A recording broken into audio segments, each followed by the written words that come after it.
Hi, good afternoon, everybody. Welcome. We are here in studios. We're going to talk some sports with Val here today for a Friday afternoon. Down to one team left in the football playoff. We'll talk about that, of course, coming up here in just a minute. First off, how are you, Val? Yeah, doing well.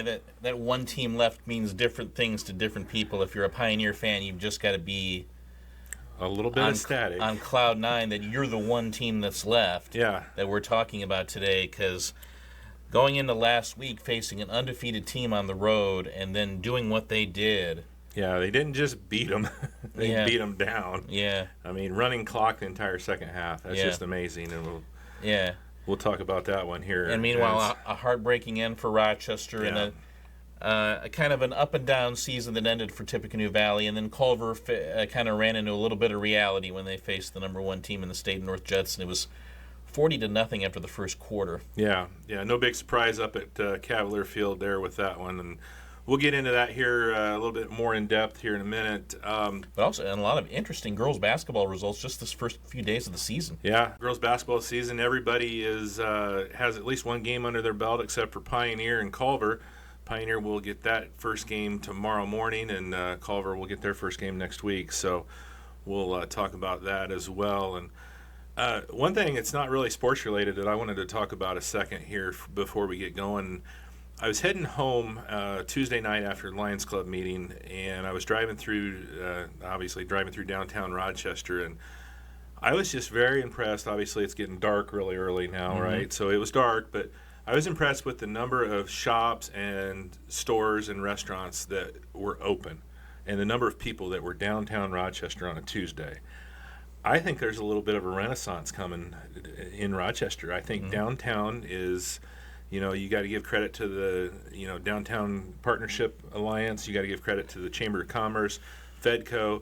Yeah. But I was just very impressed at the amount of people that were downtown on a Tuesday at like 8 o'clock at night. Yeah, It's pretty cool. yeah. So I just wanted to say that. If you haven't checked out some of the stores in downtown Rochester, come do it. I mean, there's some really neat places. What they've done with the Times Theater is just amazing. But there's a lot of both inside and out. a lot of stuff going on with that. I just was very impressed. So, you talked about Rochester and Valley. You've got an update on the basketball game.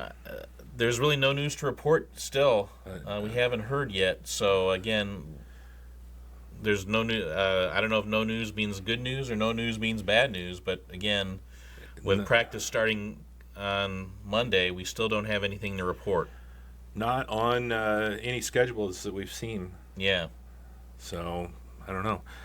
Valley baseball coaching job. Yeah. We saw the Valley baseball coaching job has been posted, so we just wanted to wish farewell to Jared Littlejohn, who was a great guy, but unfortunately had some struggles with the team. We haven't heard why he stepped down, but there's a vacancy with the Valley baseball coaching position. And But again, Jared Littlejohn is a guy who bleeds green and gold. I mean, played football, basketball, and baseball at Valley. yeah. Caston volleyball, is there? Yeah, Gina Hurlmeyer has stepped down as the volleyball coach at Caston High School, so that job has been posted. We just recently, within the last few days, so we'll see. I don't know if there was anybody on staff who was maybe going to be interested in taking over that job or what the future. But again, Gina, I think, in 3 years, I think she was the head coach for 3 years, and I think the program made quite a few strides. Again, I know Gina has a lot more in her life going on, more than just coaching a volleyball team, but boy, the team really made great strides. I know she was very optimistic when I talked to her at South Newton a couple weeks ago about, it was important to her to get the feeder system back going, getting young people interested in playing volleyball, because obviously if Caston wants to compete in that sectional, if Pioneer's going to be in their sectional, if South Newton's going to be in their sectional, if Tri-County's going to be in their sectional, they've got some work to do, but I think that work is already underway, and I think kids want to play volleyball, and I still think as maybe her crowning achievement was winning that Cass County Invite back in 2023. Mm-hmm. Yeah, I mean, that was so impressive. Yeah. When they beat Pioneer in the championship match. Yeah. Former Rochester player Lilith Eaton has Yeah, done some she good scored things. 3 goals for John Jay College. Yeah. She is, and I talked to Sean Spence, her dad, and he talked about she's interested in forensic psychology, Okay.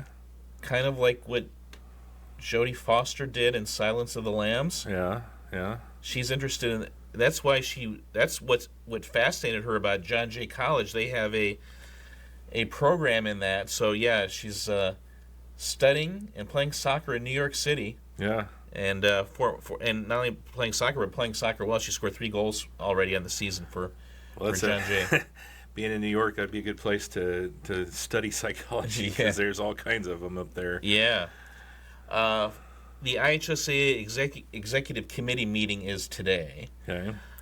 We don't know exactly what they're going to be talking about, but we still don't know sites for girls wrestling, sectional. Again, we know there's not going to be a semi-state. There's just going to be sectional, regional, and state. Okay. But we don't know sites for sectional, regional, or state. We assume, it was at Kokomo High School. The state was at Kokomo High School last year. So are they still going to have it at a high school, or are they still going to have it maybe at a bigger facility that's... Do we even know really the number of sites that they're going to have yet? Yeah, we don't. We don't even know that. Yeah. We think Rochester might be in the bidding for one of those sites, but we don't know that. Yeah. You would think so, right? Yeah, because again, Rochester hosted a regional last year. We know that the sectional is going to be, and it's going to be on Fridays. Friday, January 3rd is the sectional. Friday, January 10th is the regional, and Friday, January 17th is state. Was it regional or semi-state? I think it was. They called it a semi-state. Obviously, it wasn't IHSAA. Right. Yeah. So yeah, maybe it was called a semi-state last year, but they're not going to have it with the IHSAA format. So we still think it's going to be top 4. I think that was hinted at. Top 4 in each weight class advanced, which is the same as boys. But again, what will the weight classes be?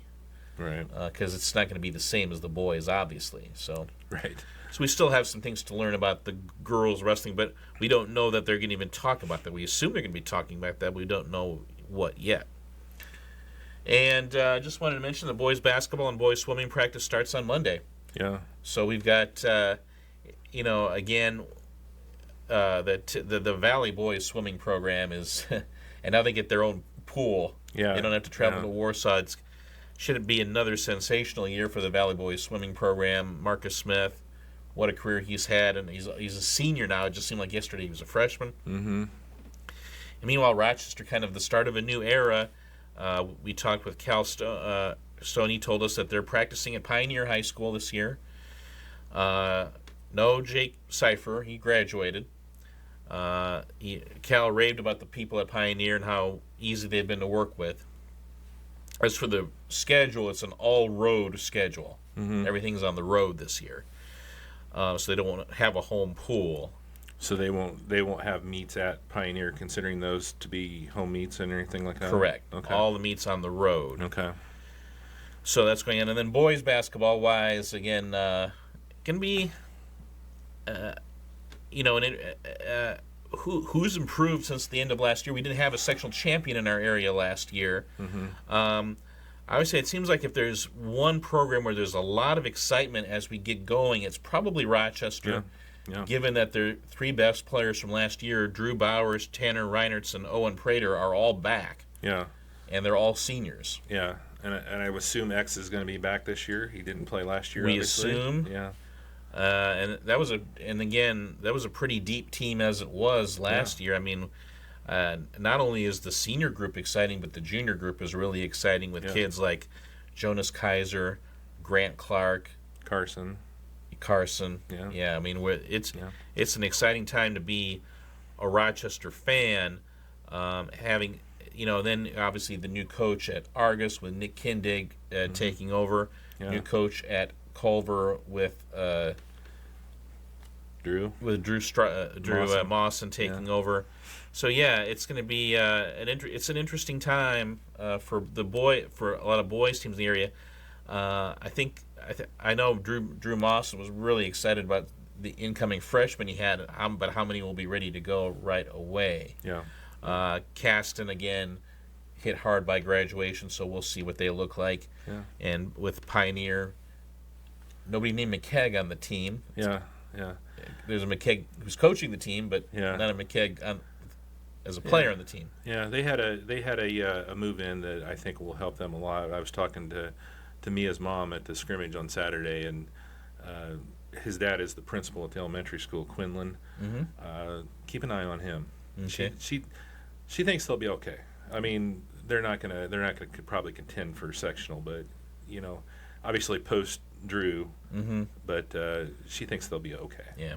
So. And as long as Joe Luce is the coach at Tippecanoe Valley, we know they will be a very competitive team. Yeah. Yeah. But again, going to be a little different without. Again, they lose some kids to graduation, but boy, a team with Ian Cooksey and Stephen Akasi is going to be pretty competitive. Yeah, good starting point. Yeah, but and of course a lot of kind of new sectionals, and Valley sectional is totally different from what it was last year. Of course, they lost to John Glenn the last 2 years. They won't have to worry about John Glenn this year, but could have to worry about Columbia City, Northwood. Yeah, yeah.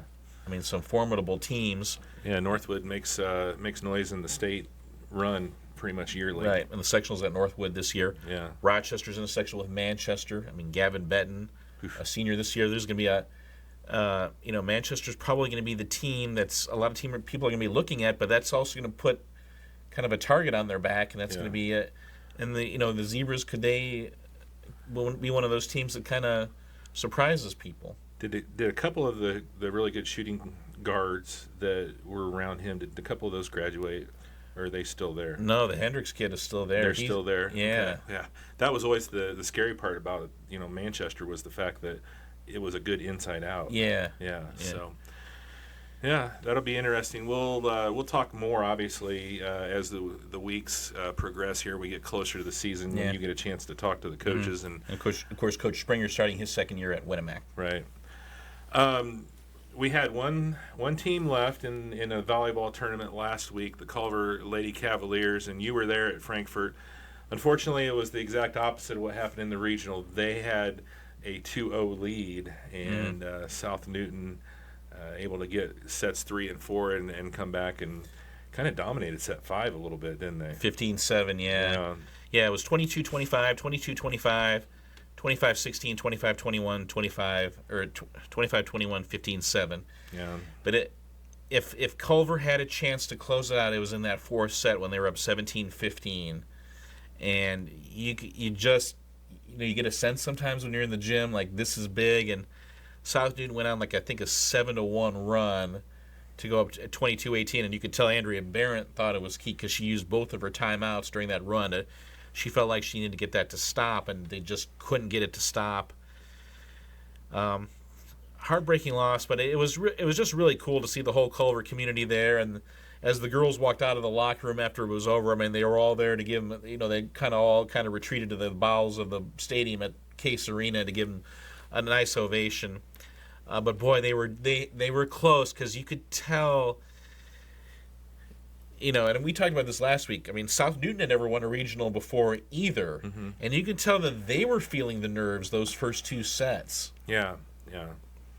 Boy, Taylor Kripe, and not that this is a surprise. What a player she is! Yeah. I think she had 32 kills, and her sister Jada had 18. Yeah, she's not too bad either, and she is a sophomore or freshman. She's a freshman. Yeah, yeah. So. That's kind of ironic too, is the Kripe and Barrett, played on the same club team, and they both had younger sisters that were very involved in this as freshmen. Yeah, Bryn Barrett had 18 kills. I mean, Bryn did Bryn things. I mean, she was fantastic again.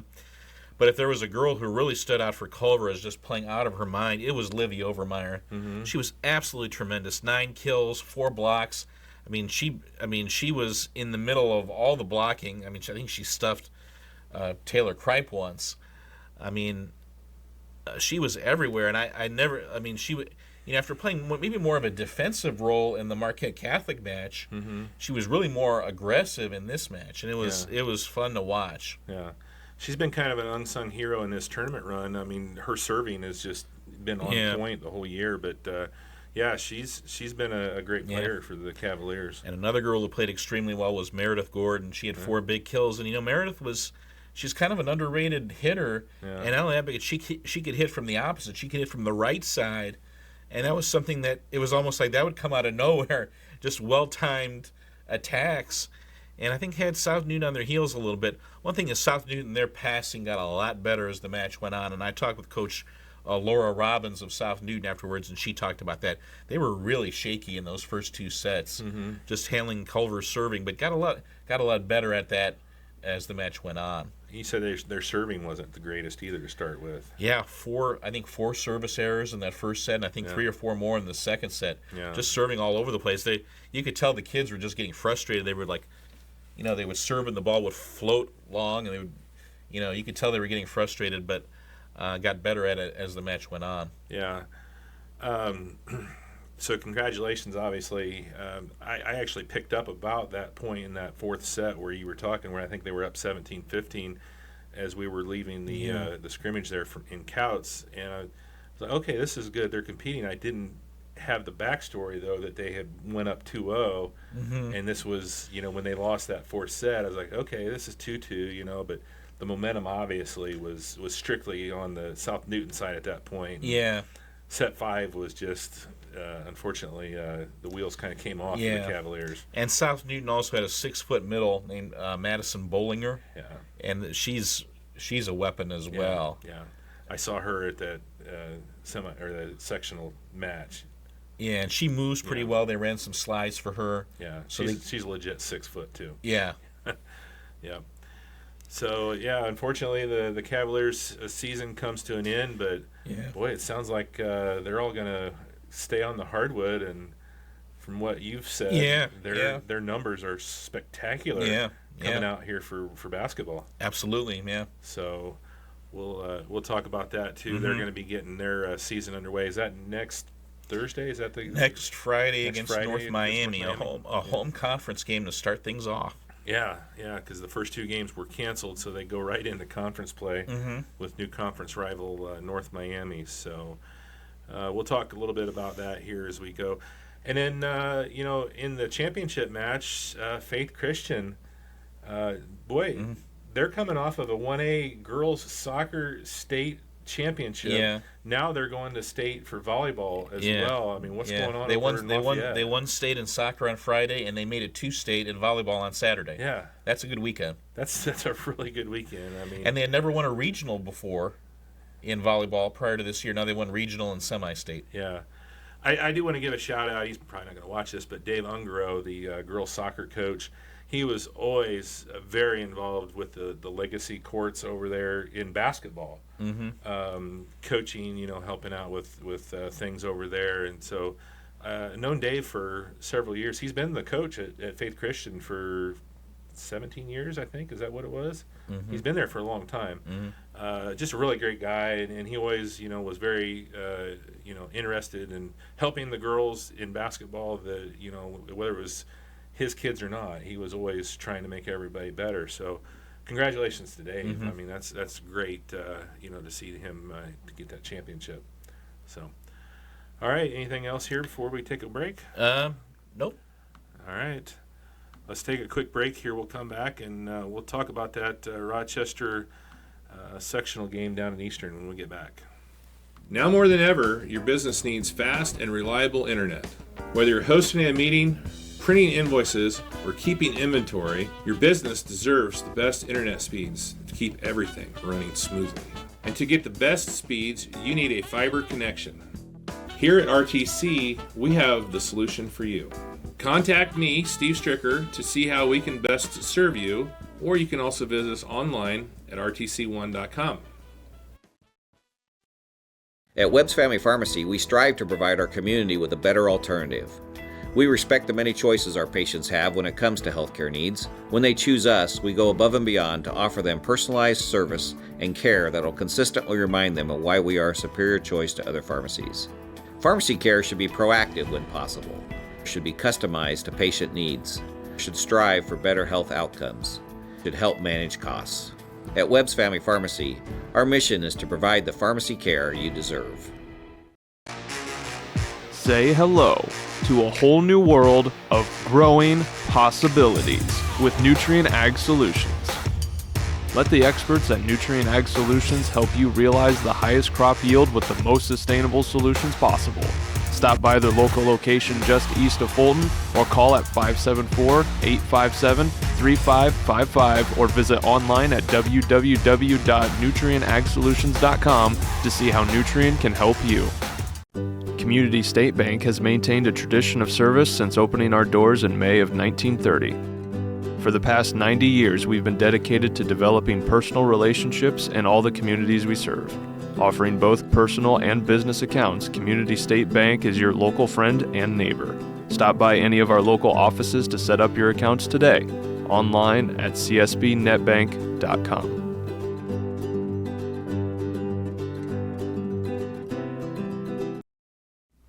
Welcome back here talking sports with Val. And Rochester Zebras made the trip to Greentown, Indiana on Friday to take on the Eastern Comets in a sectional semifinal round action. And Val, normally I put the opening kickoff in here just to kind of give us time to kind of introduce the game and kind of get the everything set for what we're going to talk about with the highlight package. But this one turned out to be a monster play, and unfortunately not well for the Zebras. Yeah, Maddox Jewell had it, and then he lost. He had it, lost it, then picked it up, and then lost it again.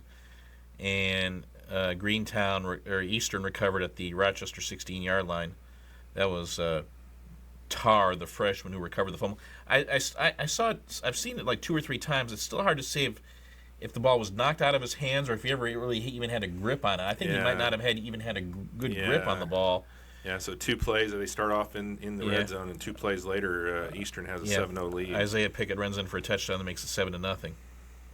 And that was big because, again, Rochester thrives on scoring on that first drive and getting out to an early lead. It was just odd to see them behind, and then they go for it on 4th down and don't make it.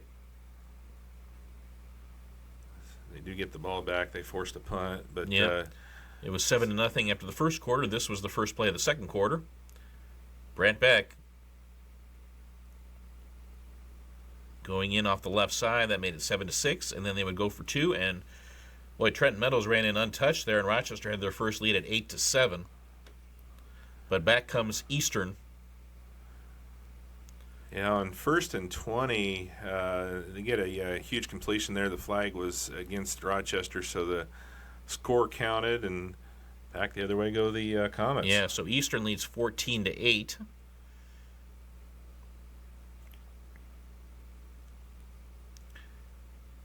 And they would get the ball back, and a false start puts them back to 4th and 6, and 4th and 6, and then big completion over the middle. Eagle, the sophomore quarterback for Eastern, he has a very good one. And then this was a nice play. They run the motion guy to the right, so you think that moves the trying to see if the safety will go over to the opposite direction. Then they give the ball to Pickett. He goes to the left, and he gets some good blocking. And I think they just outnumbered Rochester at the point of attack there. They goes in for a touchdown, 21-8, and then Rochester fumbles. Yeah. So now Rochester's down 21-8, and Eastern has the ball with great field position.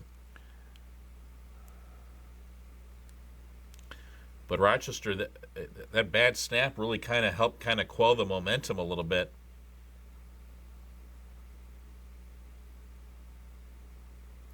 Punt would go in the end zone for a touchback. And this drive at the end of the half was big time. They're huge run by Brant Beck. Brant had 197 yards rushing on the game. Yeah, big 4th down play there. He picked up some massive yards. And Cale Schott's a little quiet and normal to what we've seen him over the year, but big run there for Cale. Yeah, I think Eastern I think they were pretty determined to stop Cale. I mean, he seemed to be on the top of their scouting report, or in addition, obviously, to Brant Beck. And this was a huge play. Pollock not only getting a first down, but getting out of bounds at the 21-yard line. And on the last play of the first half, this happens. Bowers with the catch. We had a little Yeah, video the problem. timing, the HDMI came out of the camera. I apologize for that. That was a monster catch, and we got the first part of it where the ball was in Drew's hands, I guess. But right before the half, they put it in, and 21-16 at the half. Yeah, Meadows gets the 2-point conversion, so it's 21-16 at halftime. But Eastern gets the ball to start the second half, and they get a touchdown on that first possession. Great pass again by Eagle. Why can't the HDMI fall out during a commercial? Yeah.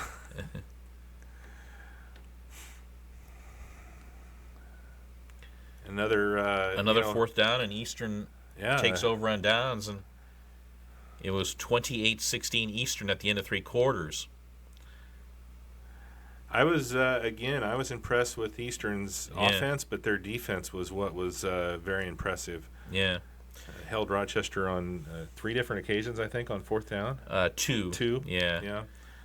That touchdown run by Beck, he kind of sneaks up inside, gets behind an offensive lineman. They try arm tackling him. That doesn't work, so it makes it 28-22. Then they go for 2.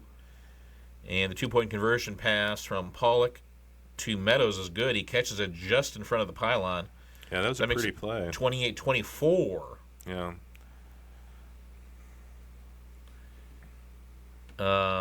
Deep pass on third down. Good coverage by Clarence Garrett. It's fourth down, and Eastern's got to punt it away.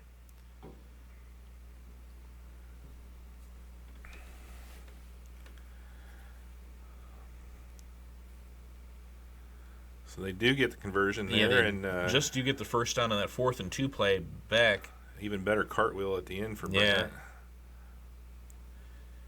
It's some nice passing plays and this to some unheralded targets. I think that was Ethan Bailey. Yeah, Bailey, and I think Grant Clark had a big catch in that. Grant Clark had a catch for a first down on that drive. Yeah.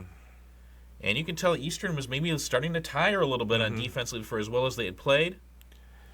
And then a double reverse flea flicker intended for Drew Bowers, and it is picked off in the end zone by Bentley Hullinger for a touchback. Yeah. And that's a play that... I mean, we'll see it here again in slow-mo. Yeah, it's just I think one you of have to those, look at it in slow motion. Is this simultaneous possession? Is this a catch? The problem is this angle, you can't tell where that goal line is. It's not like the NFL where we had a camera right on that goal line. And, I know everybody was showing this, and they're like, okay, he was over. It was simultaneous. It should have been a touchdown. Maybe, maybe not. It's hard to tell from that angle. It really is. It just... whatever it was, it didn't get called. It was a touchback, and Eastern takes the knee, and they take the win. Yeah. And they're headed to Tipton to take on the Blue Devils for a sectional title. Yeah, and as again, Coach Schaefer was arguing for simultaneous possession, but he just said the officials didn't see it that way. So. Yeah, it's just one of those things. It's just hard, and you don't have any video review or anything like that, and you can't look at that angle and say, well, when was he over the line, or was he over the line? And unfortunately, the call was the call at that point. So Rochester's season comes to a close, and at 8-3. I talked with Ron Schaefer earlier this week, and I'm going to write an article about it on the website about kind of what was accomplished this season and what the future looks like. But I think at the end of 1 year ago, after they lost to Lafayette Central Catholic, it was kind of like, boy, I mean, Alex Deming and Brady Beck and just that group of seniors was graduating. We didn't kind of know what the team was going to look like. Well, they went 8-3. Yeah. And I think they won six of the 8 games by running clock. Yeah. Yeah, and I think, obviously the turnovers were huge against Eastern. I mean, starts off with the fumble on the kickoff, and then you lose another fumble, and it's just one of those things. Every possession is huge in a game like that, and that's what Ron Schaefer talked to the kids about after the game. But I got to give three turnovers to 0. By the way, was the margin. Yeah. I got to give a shout out to Drew Bowers. You talk about last year, and you don't know what the team's going to look like, and you get a kid like Drew Bowers that comes out that hasn't played since 4th grade. What a career season he had in 1 year. Yeah. I mean, just a great job there. And that final play, I know he was disappointed that play went the way it did as far as the call goes, but that you think back to that catch that he had at the end of the first half. You think back to the catch that he had in Right. Mechaniqua. Yeah. I mean, just how many spectacular plays did he make this year? Right. I was just going to say, if he doesn't make that catch at the end of the first half, then what happens at the end of the game It doesn't even matter. doesn't even matter. Yeah. So that's why you're heartbroken for him. Right. But having said that, look what they have coming back. Carson Pollock will be back. Brant Beck will be back. Mm-hmm. Trenton Meadows will be back. Yeah. Cale Schatz will be back. Ethan Bailey will be back. They're going to have to replace 3 offensive linemen. Xavier Vance, James Gardner, and Liam Pinder are all graduating. But the 2 guards, Mason Heisey and Callan Fervida, will be back. And there's going to be a role for Matt Crossland somewhere on that offensive line, you'd have to think. Yeah. I wonder with those 2 plays that the tight ends made there in that last drive with Bailey and Clark, do you work that into the system a little bit next year? Yeah. I mean, do you take advantage of those 2, in your system a little bit? Right. Because if they don't have a deep threat at receiver and Drew is graduating, then Yeah. But a 10-yard out, Yeah. 5 times is just as good as one, spectacular 50-yard play. yeah. So, who knows? Yeah. But Grant Clark coming back and Mason Heisey coming back, they'll have 2 really good defensive ends. Yeah. And I thought they were among the strength of the defense. Yeah. And then with Beck and Bailey and Zach Parks, boy, that linebacking core has a chance to be really strong next year. Yeah, I always appreciate the defensive ends. That's, if you got a good end that can keep it from going wide and you force it back to the middle, that's where all your help is. Yeah. That makes everything go a lot smoother. And I thought they did a great job on the offensive end and on defensive end. Yeah. So. By the way, the schedule is, I've taken a peek at the schedule for next year. Season opener will be against Southwood. Okay. Northwestern will be on the schedule, and then we'll replace Manchester. Okay. So Manchester's off the schedule. Yeah. They'll play Northwestern in Week 8 and Mechaniqua in Week 9. So 2 high-powered passing attacks the last 2 games of the regular season, which would be interesting. Let's say they draw Eastern for the sectional.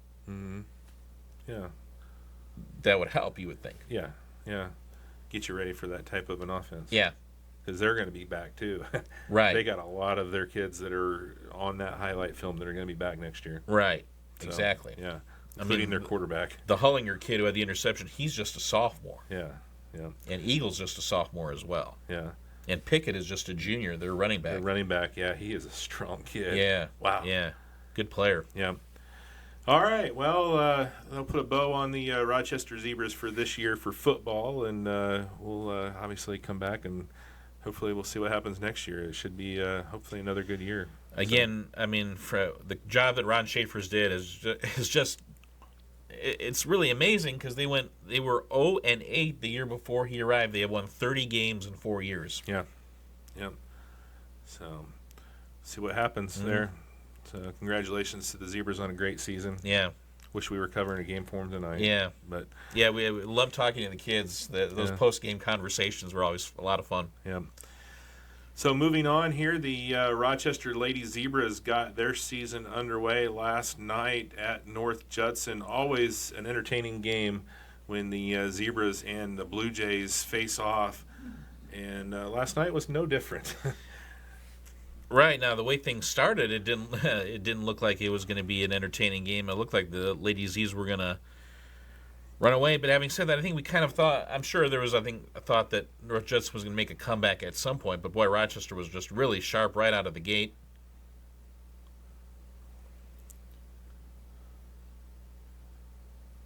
Bollinger gets the put back. Yeah. That was a nice drive there by McCarter.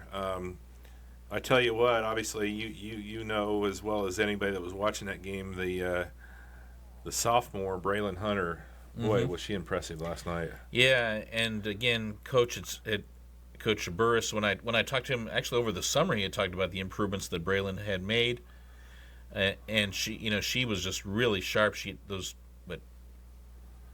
Couple 3-pointers in a row that got it to 14-4. Yeah, there's one from her. The one before was Clevenger, but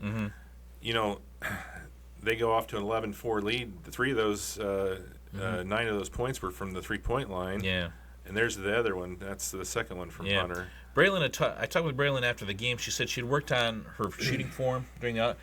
about getting a quicker release and also like staying straight and going up straight. Yeah. She felt that was would be the key, and clearly, I mean, 18 points in the first quarter for the Zebras, 18-7 lead. yeah. Not quite as prolific in the second, but there's McCarter with a big three. Yeah, that three-pointer by McCarter with 4 seconds to go in the half put them up 25-12, and that equaled their biggest lead at 13 at the half. So that was a really nice possession at the end of the half. Yeah. No halftime letdown for Hunter. Another three. So they're up 31-18 at this point. That's equals their biggest lead at 13. But then that two-possession stretch.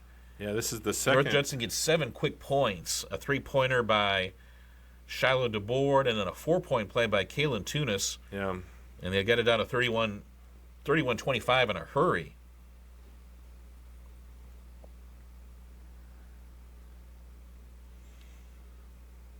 And then this is another three. That was Clevenger late in the third quarter. That makes it 37-29. But then Kylie Lehigh will get a bucket here right at the end of the half, and kind of a nice little finger roll. Yeah. Right before the buzzer. So North Judson gets it back down to 6 at the end of 3 quarters at 37-31. That was another big three by Hunter. Yeah. They had cut it down to 3. That puts it back up to 6 at 40-34. Then Judson would hit a 3. This was a big one here with 4:38 to go as Audrey Bollinger fouls out. Mm-hmm. So the one thing that we know that Rochester doesn't have a lot of depth, but I would venture to say that I thought that Miller played really well when she came in. Yeah, Jalen Miller. I think there had been a lot of, Coach Burris said that she had played pretty well in the scrimmage against Oak Hill. That he felt like she held her own in that, so he felt comfortable going to her in this situation. The pressure from North Judson was really getting to Rochester. There's another turnover. Rochester had 18 turnovers in this game, including, I think, 7 turnovers in the fourth quarter. And that 3-point play by DeBoard cuts the lead to 1 at 44-43. DeBoard is a move-in. She was at Morgan Township last year, so she's going to be a good one for she Judson. had 10 points last night. And I agree. And then again, this was kind of the surprising play. They call timeout, and Kaya Burkett, who did not score the entire game.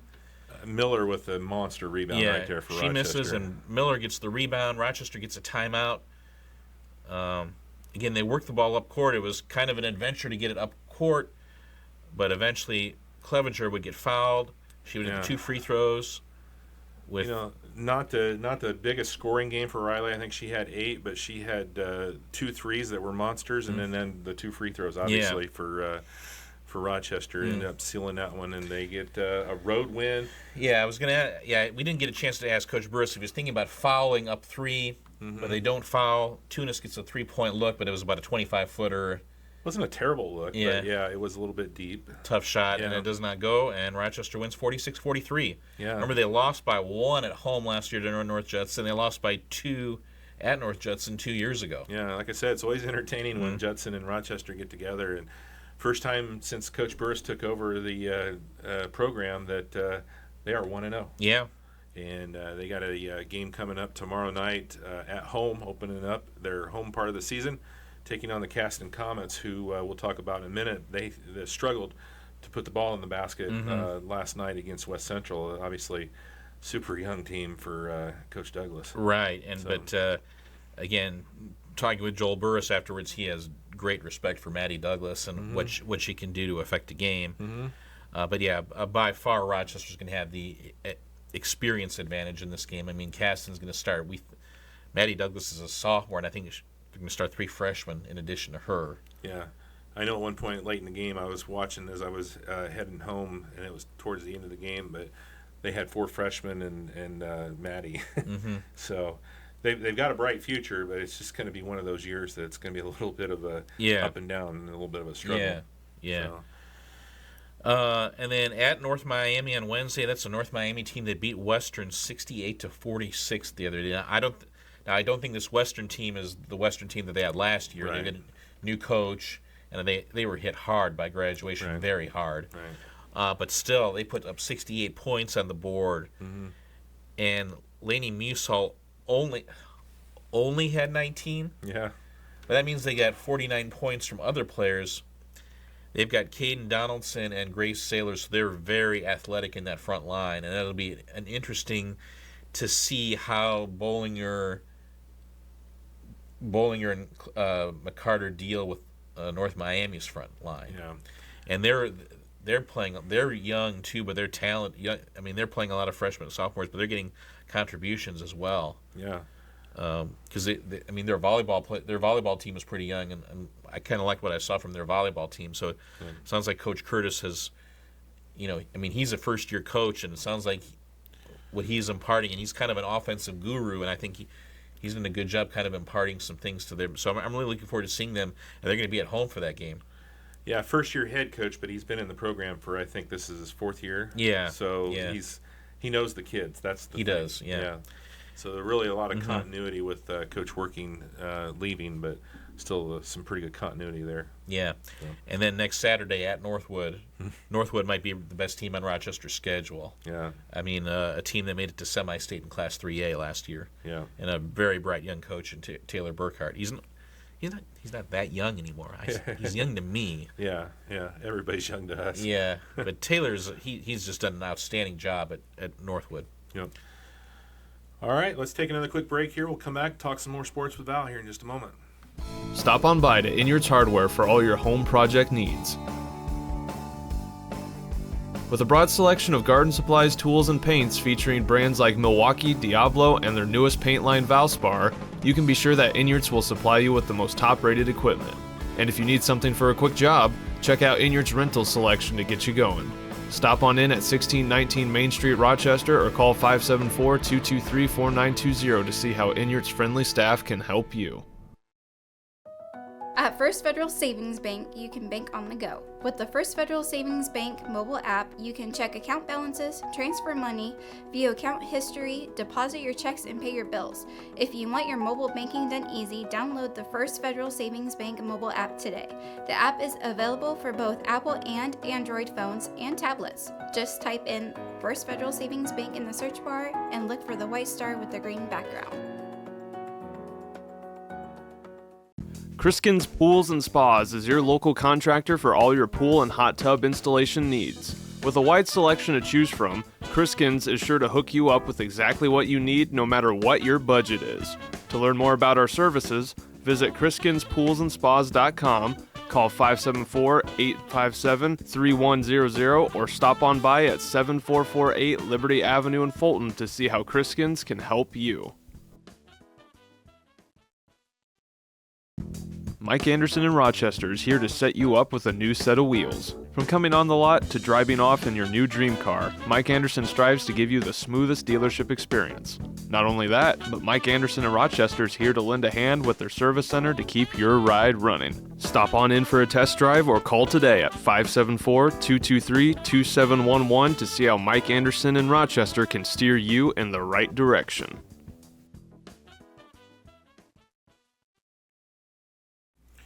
Welcome back here, talking sports with Val on a Friday afternoon.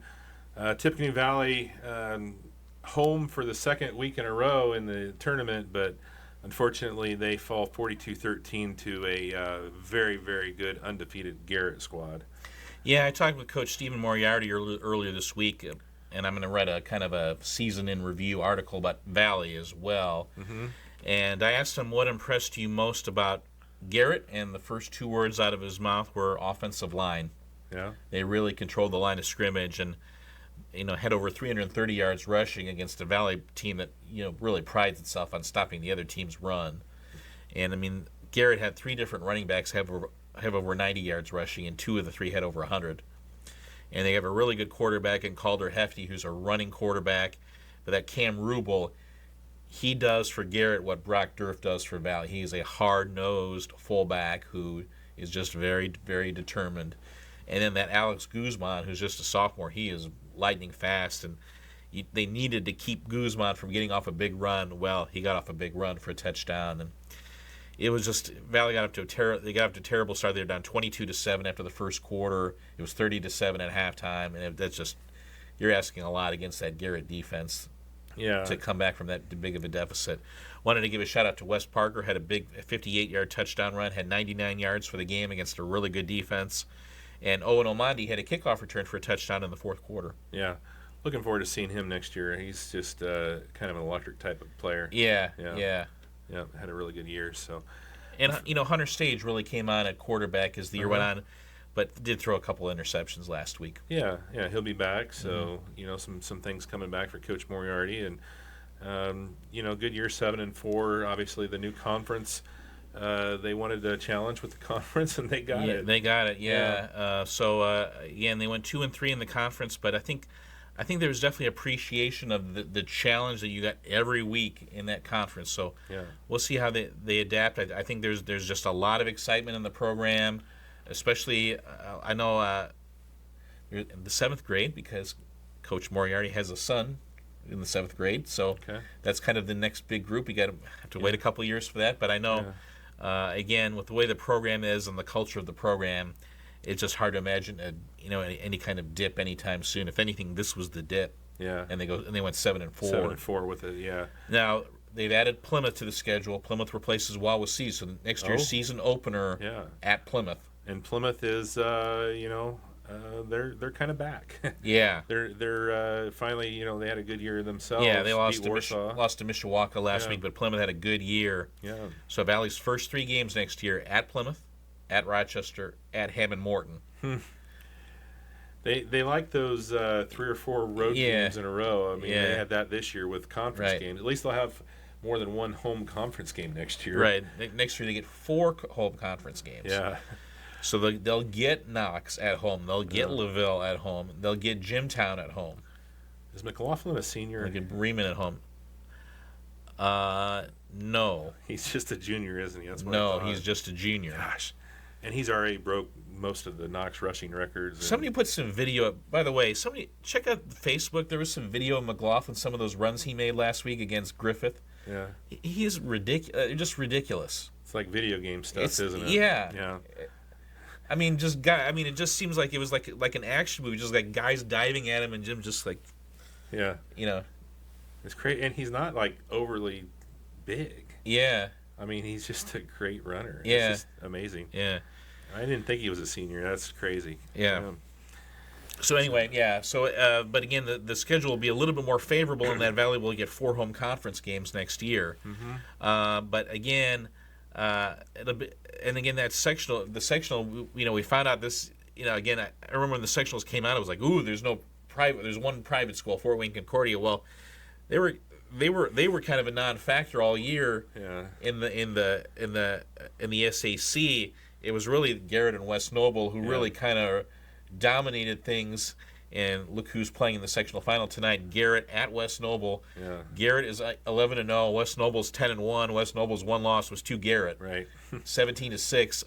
And that's West Noble averages 42 points a game. Garrett held them to 6 when they played earlier this year. So that will be a really good matchup if you're in the Ligonier area tonight. Yeah. All right. Girls basketball there at Tiffany Valley, Rebecca Parker era has begun. Yeah. Unfortunately, their first game was versus a very, very, very good Norwell team. They did not fare well against Norwell, but they did get a win and have got their schedule or their record even at 1-1. Yeah, they lost to Norwell 72-40 on Tuesday. I was at that game, and Lucy Hayden led the way with 13, and then Gabby Gonzalez had 7, and then Hadley Wise had 7. And then Carly Snyder had 7, and Daylin Bussard came off the bench, and she had 6. But the issues were more with the ball handling. Norwell plays a 1-3-1 half-court trap, and they forced 28 turnovers. In the 1-3-1, they've got the one girl on top. And her job is to basically bother Gabby Gonzalez as she brings the ball up. And then one of those wings comes up and tries to make it a double team. Well, the thing is, Gabby's so darn quick, she just beat the double team and was able to get the ball down inside to Hayden and Snyder at times. but Coach Thornton of Norwell actually kind of relaxed the 1-3-1 a little bit, so Gabby wouldn't be able to penetrate as deep, and that's when the turnover problem started for Valley. And when Gabby would pass the ball out to the wing, when the wing would try to get the ball back to the middle, that's when the turnovers started, and that kind of lit the match on Norwell's fast break. Yeah. Vanessa Rossworm, she is an outstanding player for Norwell. She's their only returning starter from last year's team that made the state finals. She's a 5'10" guard, long arms, long legs, and she had 27 points, but she was almost a bigger factor on defense with her steals and just bothering people on defense. They do get their first win of Coach Parker's career with a victory over They Northwestern. bounced right back and get a win over Northwestern in Kokomo last night. And the story of the game was Gonzalez with 12, Snyder 10, Hayden 10. Yeah. So I think that's kind of the roadmap to how Valley's going to have to win games. They're not going to. I don't think they're going to team that can win games 60, 70 by scoring 60, 70 points. But with balanced scoring, Gabby Gonzalez is going to have to score some, but she's also going to have to look for her opponent. She's a really good post passer. And the thing is, if Hayden and Snyder are attentive, they're going to get buckets right on the doorstep of the basket because Gabby's such a good passer. Valley had 2 field goals in the fourth quarter last night. Snyder got them both. And again, her perimeter shooting is going to be big, as well as her ability to score down low. And this is really going to be a showcase year for Carly Snyder. Yeah. It means, she's signed with Olivet Nazarene, and she's really going to show what she can do this year, and I'm really excited for her. And, Lucy Hayden has really improved also. Norwell didn't play any man. They played a little bit of man-to-man in the fourth quarter, so Valley went to their high ball screen offense.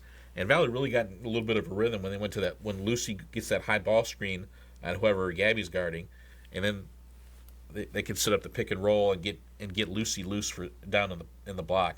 Yeah. Lucy's really got some nice post moves. Yeah. So I'm really excited about her year coming up as well. And then Hadley Wise, who's really more of a point guard in the JV last year, is really going to be more of a 2 guard on this team. Yeah. Got a big one coming up Tuesday with the Culver Academy Lady Eagles. Yeah, I mean, Valley won there last year. Valley's kind of had Culver Academy's numbers over the years, but this is a Culver Academy team that returns a lot of good players from last year. Right. And then conference play starts next week as well at LaVille. At LaVille next Friday, and that will be interesting to see how they handle LaVille's quickness out on top on the perimeter. Yeah. Yeah. And of course, that's kind of a homecoming because Gabby Gonzalez grew up in the LaVille school system. Okay. When she was introduced, they said she was from Plymouth, but she really kind of grew up in that Lakeville area. Okay. She's good friends, I know, with those LaVille kids. Yeah. Yep. So the Caston Comets obviously coming off of the regional championship, but their first game in the post Scales, Zippelman, How can life go on at Caston without Scales, Hinderleiter Zippelman, Harsh, Hinderleiter, and Finke? Yeah, but it is, and they did, and unfortunately they didn't get the W to start off the season. They lose to West Central, and scoring points is obviously going to be premium this year for Caston. Lost 48-25. Maddie Douglas led the way with 14, but that only means they got 11 points from the rest of the team. Yeah. They went 1 for 16 on 3-pointers. Now, this was a team that when we talked to Coach Douglas last week, he thought shooting could be one of the things they do well. And I think they're going to have to shoot some threes in order to compete, but only 1 for 16, that's not going to do. And they only went 14 for 29 from the foul line. The good thing is they got to the foul line 29 times, but only made 14. Yeah. And, free throw shooting has been a bugaboo for Maddie at times, and she only went 6 for 13 last night. But again, the good thing is by herself she got to the foul line 13 times, but just wasn't able to capitalize on it a lot. Yeah. They have a road trip, obviously, coming up to Rochester tomorrow. We talked about Rochester, not real deep, but boy, they have a great first 5. Right. And meanwhile, for Caston, we talked about the big C, the big C freshmen, Hadley Coughing, Grace Colvin, and Allison Craig. Yeah. Those 3 freshmen are going to be probably in the lineup, and they're going to get a lot of playing time. Coughing is more of a, Colvin's more of a guard. Coughing's maybe more of a, will help out at the guard spot, and then Craig. she's really intriguing. She's 5'9", 5'10", kind of can play the wing, but she can shoot it a little bit too. Yeah. I mean, you can see the potential in this team, but boy, having to play at Rochester tomorrow is going to be an interesting challenge because, of course, obviously the Lady Z's, remember, they lost by 33 at Caston last year. They'll want to. They'll remember that. They remember that. And Yeah. They like to get some revenge. So Caston then goes to Peru on Tuesday, home versus North White. Means Addison Robbins. Yeah, and apparently some new players too with the freshman Ross. Yeah. So Peru's going to be an interesting. Yeah, team Jenna in the Hayes, I think, has conference. got some talent to work with this year. Yeah, Peru's going to be an interesting team when you talk TRC. Yeah. But we'll find more about them. And then, of course, North White next Friday. That's always a huge Right. conference, or Right, not again- conference, but Yeah. a rivalry game. Right. Caston always plays those five games, bang, bang, bang, bang, bang, in the first week and a half. Yeah. And North White, that'll be again Autumn Rife, big time post player. How will Olivia Thomas and because this Caston team that doesn't really maybe have a true post, how will they hold up against her? Yeah. And then the first conference game against Winnemac next Saturday, and Caston's had Winnemac's number the last 3 years. Yeah. Of course, they've had everybody in the Hoosier North's number. Mm-hmm. So we'll see how that goes. That's going to be a big one there as the Warriors look to, when you start talking conference-wise with the HNAC. I was just looking at the wall last night at North Judson, and Oregon Davis has started off 2-0. Yeah. Judson is going to be a big-time player in the conference this year. Winnemac looks to be a big-time player in the conference. North Miami, boy, what are they going to do? I mean, the conference is looking pretty good. Yeah, it is. So- And by the way, if you want to look ahead, Winnemac on Saturday, then that next Tuesday, Argus. Yeah. So, I mean, another conference game. Yeah. And they play OD before Thanksgiving as well. Yeah. So we'll get to see how that conference is shaping Yeah, up here. yeah. Obviously, Caston has dominated the last couple of years, but a little bit different looking Caston team this year. So let's take another quick break here. We'll come back and we'll talk some more sports with Val here in just a moment. Stop on into Giretti's Place for breakfast, lunch, or to get your day started with a cup of coffee from our signature coffee bar. Located at 701 Main Street, Giretti's Place is the perfect spot for a bite to eat in downtown Rochester. Come on by Monday through Friday from 7 a.m. to 2 p.m. and on Saturday from 6 a.m. to 2 p.m. To see a full menu, visit us at www.girettisplace.com or call us at 574-223-7101. Thanks to the generous donors, the Fulton County Community Foundation has given over $19 million in grants and scholarships to our local communities. Grants received at the Community Foundation help families send their children to preschool, provide transportation, fund scholarships, local community events, and so much more. Call 574-223-2227 or visit nicf.org to see how your donation can benefit your community. Looking for a way to show off your students' art talents? Enter them in for Fulton County REMC's 2025 Cooperative Calendar of Student Art Contest. Any student from grades K through 12 can enter with an unlimited amount of submissions. Artwork can be submitted by parents, teachers, youth leaders, or other groups as a class project. Students do not have to be consumers of a rural electric cooperative. To learn more, visit www.fcremc.coop/youth or call at 574-223-3156. Rochester Iron and Metal Incorporated is a full-service metal recycling and processing center. We pay cash for your scrap metal and work hard to make sure that every bit is recycled properly. Rochester Iron and Metal has been serving North Central Indiana for over 50 years, and we have dedicated ourselves to providing our customers with the best service, the best product, and the best prices anywhere. Stop on by at any of our 14 locations or visit us online at www.rochesteriron.com or call us at 574-223-4300 to learn more. Welcome back here, talking sports with Val on a Friday afternoon. Val, we kind of anticipated that we would have a sectional championship game to cover this Friday, which we do. I don't think either one of us was anticipating going to Royal Center to cover that game. Yeah. And Pioneer, Micah Rands broke a record that was held by a young man named Kaiser. It wasn't Jack, it was his brother. But anytime you break a record that was held by somebody named Kaiser, you know you did something. Yeah, that's a precious record. 322 yards rushing. Yeah. and almost all of it in a half. Like 1 yard in the second half. Yeah. On 16 carries, and he had 5 touchdowns. Yeah. I mean, what a night for Mr. Ranzin. But he wasn't the only one. They had running clock the whole second half against the number 3 team in Class 1A, undefeated Carroll. Yeah, they beat Carroll 49-7. Carroll had allowed 41 points in their previous 5 games combined. And then Pioneer scored 42.5 against them. That's how good their defense was, and they shredded them. Over 12 yards a carry as a team for the game. Yeah. I mean, Noah Van Meter had 156 yards rushing. Right. Philip McFatridge ran for a touchdown. Right. I mean, and not only that, but the Pioneer defense was on point as well. Right. I mean, that was a Carroll team that put up 49 points on the board against against an undefeated Frontier team the previous week. Yeah. Yeah. I mean, okay, just short of just sitting here shaking my head, I mean, it's unfathomable what Pioneer did on Friday night. Yeah. Yeah. I mean, we were getting the score updates on social media, and we were just we're sitting there. What's going on? I'm looking at you. I'm like, are you serious? Yeah. Is that right? Yeah. Is that somebody's spoof account? What's going on? Because it was just unbelievable. Yeah.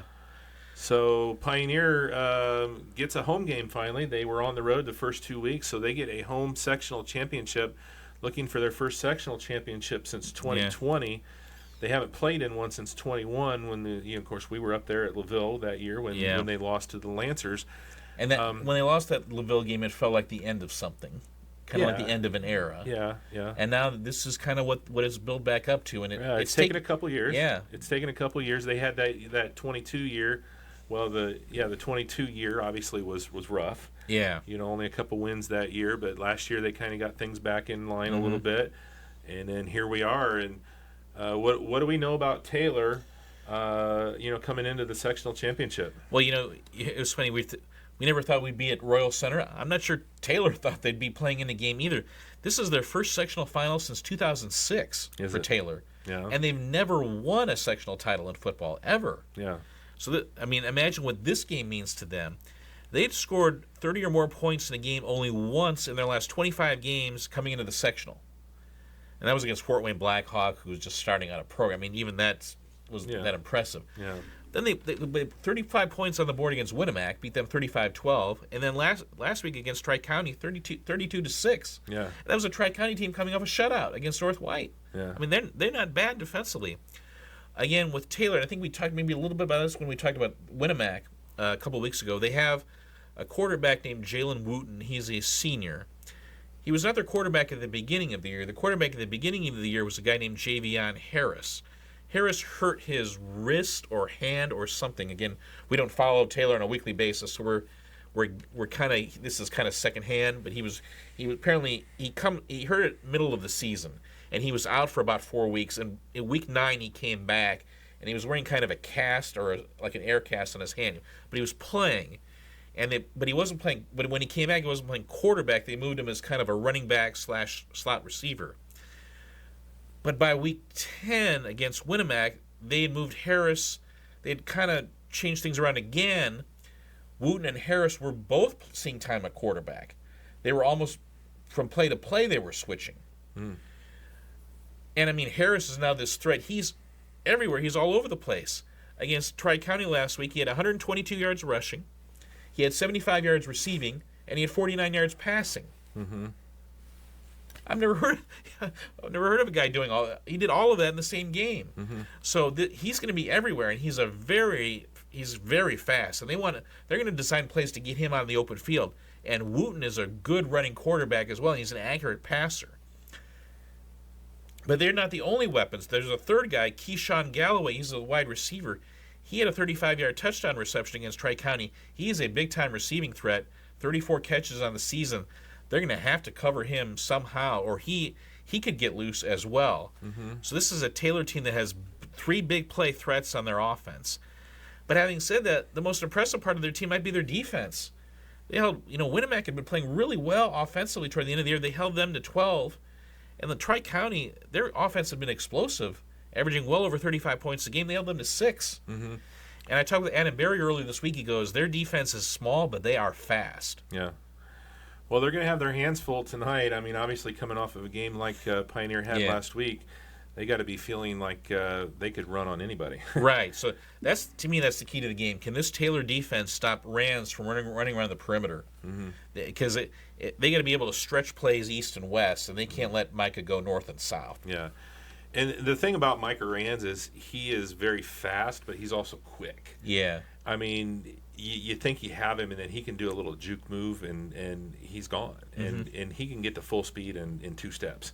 It's amazing. He's not overly large, right? I mean, about, what, 5'9", maybe? Yeah. And maybe 165 pounds, but he's elusive, and he has proven to be a problem for a lot of really good defenses. Right.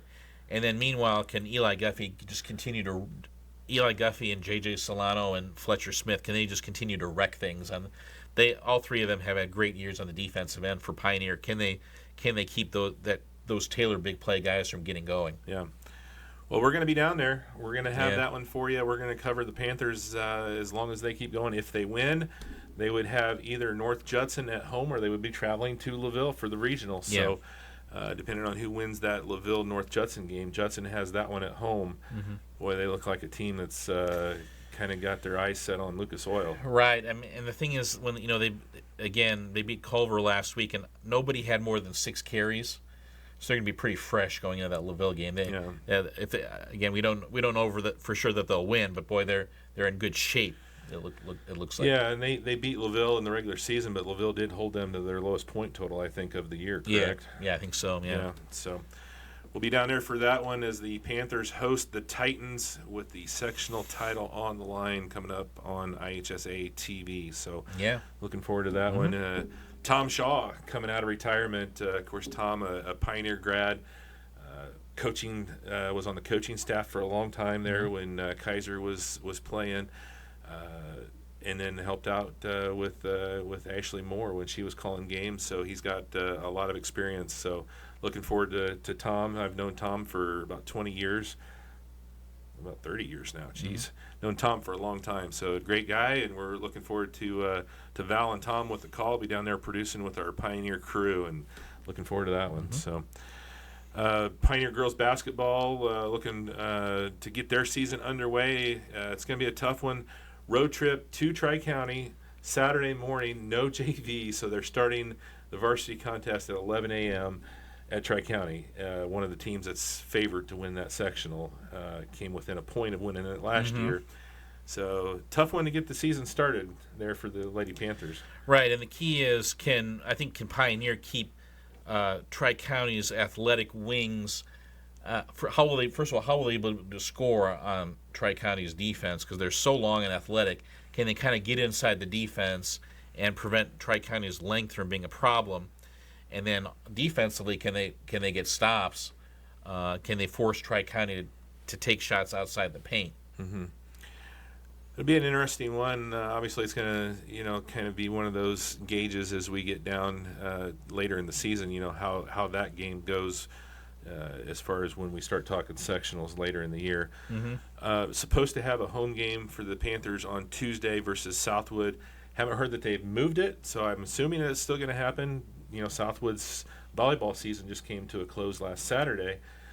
Heard their numbers weren't great, so not really sure what to expect with that one. So not sure what to expect. Yeah. So it could be a game on Tuesday, or it could be another week of practice for the Panthers, because they don't have a whole lot in there. We talked about some of these teams that have 4 or 5 games stacked up. Yeah. Pioneer are always pretty thin in the first couple of weeks because usually the volleyball team is a little busy. Yeah. So they always intentionally don't put that first part of the season real heavy.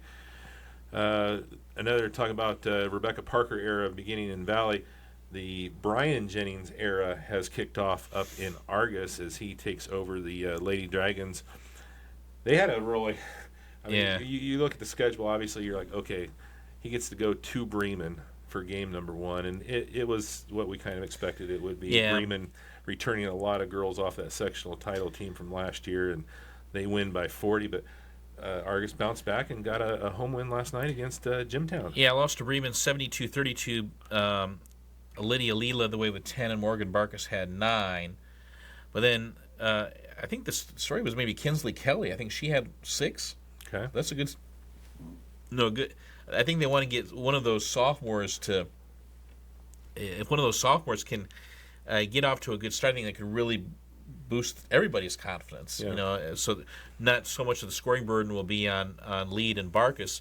And they get a nice win over Jimtown, 44-33 last night. That was a Jimtown team that was coming off a loss to Prairie Heights on Wednesday, so it was the second half of a back-to-back for them. And Lydia Lead, a career high, 18 points, I believe. Good for Leader. Yeah, so Barkus was really not a big factor offensively, but it was Lead who really kind of took charge, and Argus really led that game pretty much the whole way. Yeah, good to get the win. They even their record at 1-1. They've got Culver Academy on Saturday. Yeah, that game was usually played middle of December. This year they moved it way up to the first week of the season. Yeah. And then next week they kick off conference action with Triton. Yeah, and that's a Triton team that lost to Manchester 65-37 last night under new coach Ashley Faulkner. Okay. We know that there are 2 Hollies on the team. We know there is a Veers on the team. That this is not Addison Veers. This is Avery Veers. Mm-hmm. And Kennedy Howard she'll give them some height as well. That Sydney King has been a very good player for them. But we will see again how they do against this Argus team that's also kind of trying to figure out their identity, obviously without Samantha Redinger.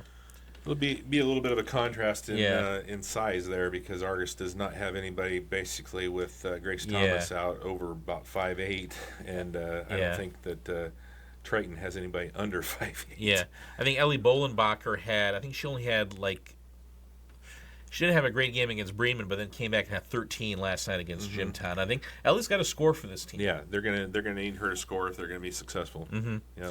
And then at Elkhart Christian next Saturday, and that is a sectional opponent. Yeah. We kind of forget about them, but yeah, they're in the sectional as well. Yep. All right, let's take another quick break here. When we come back, we'll talk some more sports with Val. When it comes to legal needs, you want to make sure that you have the best team in your corner. Here at Perkins & Adley LLP, we strive to provide you with the highest quality legal and professional service. Whatever your needs are, from estate planning and trust to appeals and guardianships, Perkins & Adley has the knowledge and experience to serve you now and in the future. See a full list of services online at perkinsadley.com.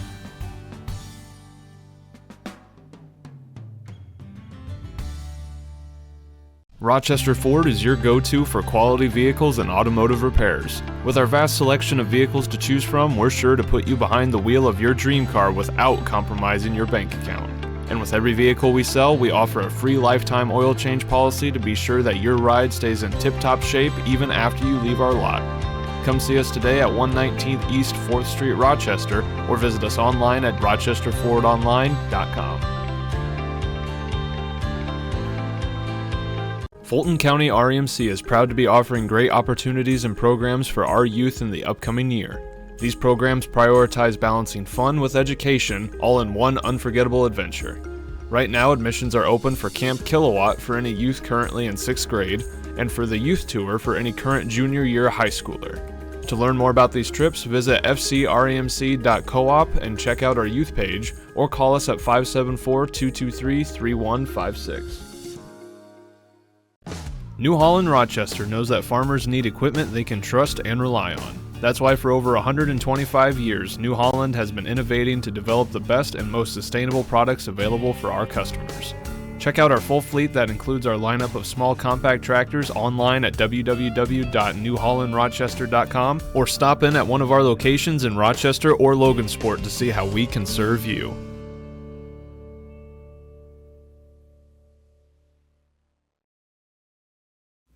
Welcome back here, talking sports with Val for a Friday afternoon. Culver Cavaliers, Val, we talked about it a little bit, running into a buzzsaw in the North Judson Blue Jays. Judson has their sights set on Lucas Oil Field, and Culver did not stand too much in their way there. It was 40-0 at the end of one, and they would roll for 52-0 at halftime, and 58-0 was the final. So Culver finishes the year 2-9. Yeah.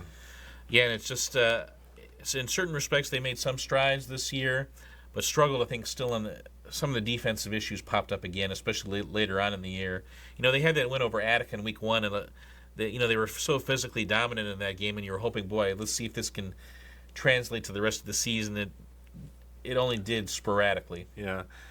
And you got to give them a lot of credit, too, is the way they ended their season, because last game of the regular season, losing to South Central and then coming back and getting that blowout win in the week 1 sectional game. So, give them the credit picking up that second win there. But it's just going to be a tough one. I mean, when you have to deal with North Judson in your conference and in your sectional, it's never going to be easy. Yeah, but again, we still have one more year of the McEwen twins. But David Height's loss to graduation will be felt. Yeah. And Ethan Binion's loss will be felt as well. Yeah, Ethan Binion there. David Height was kind of Culver's version of Drew Bowers there. Hadn't played for a while and came in and had a spectacular year. Yeah, it was fun. Yeah, and apparently he had never played wide receiver even when he had played football in middle school. So he had to learn. He had a lot to learn, but you could see he really came out at the end of the year. Yeah, and Ethan Binion obviously was a pretty good bridge. Obviously, when Shane Schumann graduated, and Schumann and Binion, when Binion was younger, were a pretty good tandem in the backfield. And Schumann graduating, Binion was asked to do a lot more, and he did a great job at it. Yeah. So unfortunately, their season comes to a close. We talked about the girls volleyball team losing. They had a historic season, obviously making the semi-state. As we look forward to girls basketball for Culver, sounds like the numbers are going to be spectacular. Yeah, the first thing we need to tell you is that Adam Neese is going to be the sole head coach this year, the only head coach. Last year, he and A.J. Neese's brother were co-head coaches, but this year Adam is coaching the team, is the sole head coach. A.J. is still going to be on the staff as an assistant coach, and he will be joined by Brett Barrett, Austin Zahner, and Jessica McCune. And Coach J.B. Overmeyer is also going to help out a little bit. A little bit of a who's who of coaches there in Culver. Yeah. And, you got the girls soccer coach, you've got the softball coach, and you've got relation to the volleyball coaches, and that has translated into what seems to be a pretty good roster as far as the number of girls that are going to play. And of course, Reno Zahner. I mean, he's a celebrity in Culver, so I guess Culver girls basketball games are going to be the place to be this year. One thing that Adam Neese talked about was that we have the MVP in girls soccer in the Hoosier North, Ava McCune. She plays basketball. Yeah.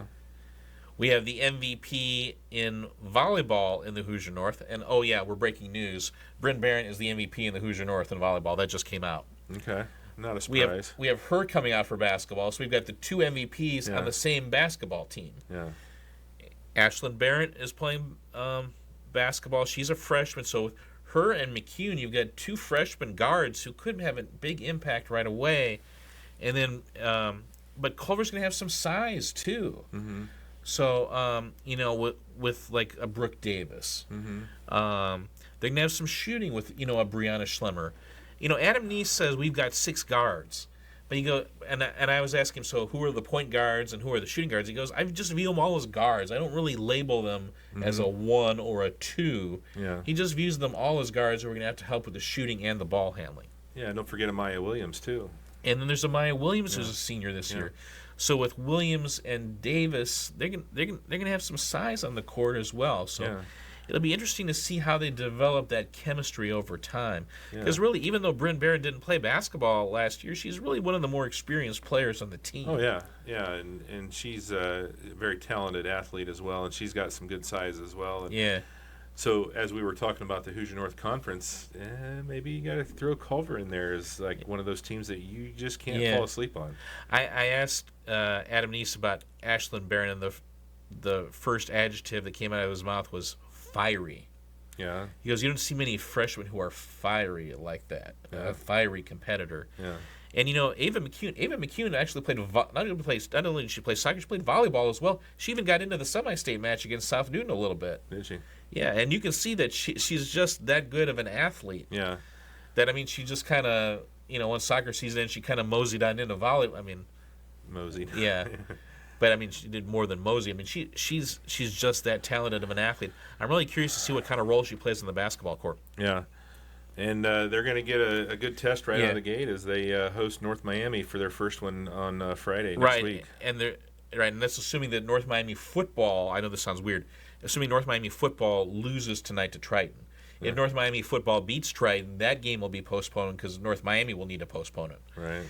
If the North Miami game is not Culver's first game, then their first game will be next Saturday against Westville, and that Westville team is looking like an outstanding team who just beat Winnemac last night. We'll be talking about Westville in a couple minutes. Yeah. Yeah. But again, Culver has, I think they're going to have enough for a varsity, a JV, a freshman team, and a C team. So 4 different teams. So that's why that's part of the reason why they have all those coaches. When's the last time you've seen a squad that had that, much less a 1A squad? A 1A squad with 250 enrollment. Yeah. Yeah. That's crazy. So again, so Culver, they definitely are optimistic after a 4-18 season last year. yeah. And they're still going to play 5 games before Thanksgiving. Yeah. Remember, they usually play 9 games before Thanksgiving. Their schedule is usually really packed before Thanksgiving. Yeah. Couple of delays, but Yeah. they're going to get going here. Yeah, the South Central game got pushed back. The Tri-Township game, I think, got pushed back. Yeah. Yeah. But it's gonna be a packed schedule. Yeah, be interesting. Mm-hmm. So you were talking about Winnemac. They got off to a good start here with a big win against Frontier, but Yeah, 54-21 over Frontier, big game. Candace Croft has taken it to another level. 23 against Frontier, yeah, and then 14 for Popejoy and 11 for Iverson. yeah. So good win to start the season, but they did drop that game to Westville. Right, 57-35, and leading the way was Croft with 14. I think Popejoy had 11, but they held Marissa Iverson to 3. And we saw Westville in last year's sectional. That Andrea Benefield, she's a 6-foot player. She's already signed with IU South Bend. But the player I wanted to talk, she was not their leading scorer last night. Their leading scorer was a freshman named Hillary Labis, Labis. 29 points against Winnemac last night. She had 5 threes. She plays for Always 100 on the club level. She's a 5'11" freshman point guard, Wow. and she obviously can shoot because she had 5 threes. So watch out for her. Yeah. She had a big game, and that's. Are they still in that sectional? They are not in that They're section. not in They're in that sectional 49 with Okay. Marquette Catholic. Oh boy, that'll be an interesting Yeah. one because they return a lot of girls off of that team. Yeah, and Coach Mike Megacy is the coach at Westville. He won a state championship at South Bend St. Joe back in 2005. Yeah. Had a long run as the coach at Michigan City. Yeah. Yeah. Was there for a long time. He's a very successful coach. Is Benefield the one that was a cousin to Sam Redinger? Is that? I know there was a girl on that Yeah. Westfield team that was a cousin. I can't remember if it was her or was there a girl that graduated last. I think it was her. Yeah, it might have been her. Yeah, Yeah, and they've got that Vargas girl who's pretty good as well. I mean, Yeah. she's pretty tall. Yeah. So Well, yeah, it's going to be an interesting year. Yeah. I mean, girls basketball wise. yeah. Should be a good one across Yeah. the board. So again, Winnemac, they host North Newton on Tuesday. That's a new addition to the schedule. Yeah. They are at Caston next Saturday. Yeah. And of course, that will be a big one because Caston's gotten them 3 years in a row. Yeah. Yeah, they're going to be definitely looking, trying to get that one there. Right, I mean, it's a that's big conference game. Right. Again, Winnemac used to dominate that rivalry with Caston. No longer. Yeah. And remember, Winnemac plays 7 games before Thanksgiving. Yeah. All right. Well, a lot of good stuff going on. We're going to be heading down to Royal Center to cover Pioneer and Taylor. That'll be coming up next. That will be on IHSA TV. Will not be on TV in Rochester. Yeah, boy, So- a lot of good games tonight. The lone TRC team left is Mechanical. Of course, they were the conference champion at West Lafayette tonight. That'll be a really good one. Yeah. How about Knox hosting Mishawaka Marion? Yeah. In 3A, Mishawaka Marion with a very nice win over Jimtown last week. Yeah. Saw some of those highlights on Sports Michiana. LaVille traveling to Judson, and Bremen that's a big time road trip at Andrean tonight in 2A. But boy, Bremen's been playing some great football. They have. I mean, They really have. that should be a really good game. Anybody thinks that Andrean's going to show up and just win that? I don't think so. Yeah. Yeah. I mean, they might win it, but it's not going to be easy. Yeah. Yeah. Bremen has showed up against some really good teams. Yeah, and of course, four Hoosier North teams still playing with North Judson, Pioneer, Triton, and North Miami. They're guaranteed at least one sectional champion and could have as many as 3. Yeah. Can't have 4, obviously, Yeah. with North Miami playing Triton, but one of those 2 teams is definitely going to be a sectional champion, and could be 2 teams playing for a regional championship next week if Judson and Pioneer get it done. Yeah. And really interesting to see if Eastern can win their first sectional championship in school history tonight, traveling to Tipton. Yeah, that's going to be an interesting one. I think that John Harrell has them favored by maybe a touchdown. So we'll see. They were impressive last week. Yeah. So, all right. Well, that's going to do it here for today. We'll come back next week. We'll talk some more sports. Of course, tomorrow night we will be at home as the Lady Zebras open up their home part of their basketball season schedule against the Caston Lady Comets. So we get to see a couple of our teams tomorrow night. So looking forward to that one. Good challenge there right out of the gate. See how this new Caston team looks. And we will have all RTC teams coming up usually first week in December. We usually wait until after Thanksgiving. Yep. We're doing that. Yep. All right. Thanks for tuning in, everybody. Good night.